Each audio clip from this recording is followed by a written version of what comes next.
Please subscribe the net TV. క్షణం క్షణం మీ ముందు సమాచారం.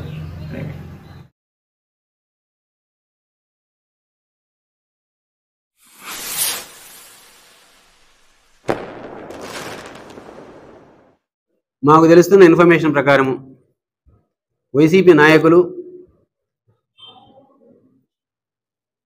అది చోటా నాయకులు కావచ్చు, బడా నాయకులు కావచ్చు, వార్డు కౌన్సిలర్ నుంచి నియోజకవర్గ నాయకుల దాకా వాలంటీర్లను దుర్వినియోగపరుస్తున్నారు. వాలంటీర్ను వాళ్ళ పని వాళ్ళు చేసుకోవడమే కాకుండా వైసీపీ ప్రభుత్వానికి, వైసీపీ పార్టీకి ఓట్లు వేయమని, జగన్మోహన్ రెడ్డికి ఓట్లు వేయమని చెప్పి ప్రచారకర్తలుగా ఉపయోగపెట్టాలనే ప్రయత్నం చేస్తున్నారు.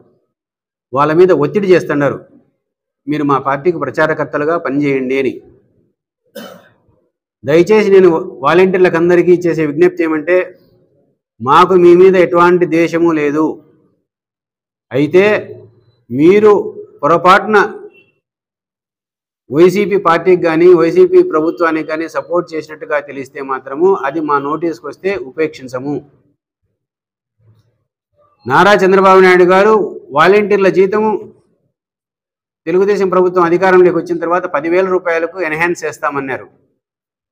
కాబట్టి మీ పట్ల, మీ ఉద్యోగాల పట్ల ఇంకా మంచి భవిష్యత్తు, మీకు చదువుకున్న వాళ్ళు, క్వాలిఫైడ్ ఉంటే వాళ్ళు ఇంకా పదోన్నతి ఇప్పించి వాళ్ళ సేవలను మరింత గొప్పగా ఉపయోగించుకునే ప్రయత్నమే చేస్తారు తప్ప మీ ఉద్యోగ భద్రతకు ఎలాంటి ముప్పు లేదు తెలుగుదేశం పార్టీ వల్ల కానీ, తెలుగుదేశం ప్రభుత్వం వలన కానీ.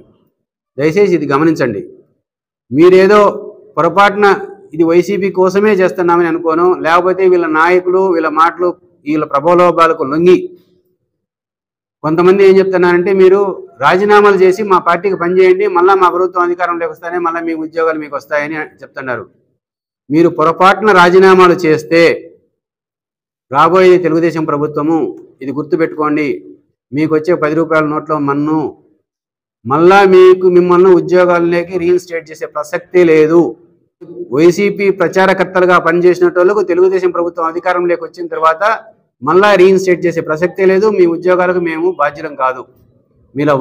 మీరు వాళ్ళ మాటలు విని, ఆ వైసీపీ నాయకుల మాటలు విని వాళ్ళ ప్రలోభాలకు లొంగి వైసీపీ పార్టీ కోసం కార్యకర్తలుగా పనిచేస్తే మాత్రం మీ ఉద్యోగాలు పోతే, మీరు రాజీనామాలు చేస్తే మీ భవిష్యత్తు లేకపోతే దానికి వైసీపీ పార్టీ వాళ్ళ నాయకులే బాధ్యులు తప్ప మేము కాదు. మీరు వీటిని గుర్తుంచుకొని మీరు ఎంత పరిధిలో ఏ మేరకు మీరు పనిచేయాలనో దయచేసి ఆ మేరకు మాత్రం మీ పరిధిలో ఉండండి. అంతకు మించి ఎట్టి పరిస్థితిలో ప్రభుత్వం కోసం పనిచేయచ్చు, కానీ పార్టీ కోసం మాత్రం మీరు ఎట్టి పరిస్థితిలో పనిచేయకూడదని మా విన్నపం. మా దృష్టికి వచ్చినారంటే మాత్రం ఉపేక్షించే ప్రసక్తి ఉండదు.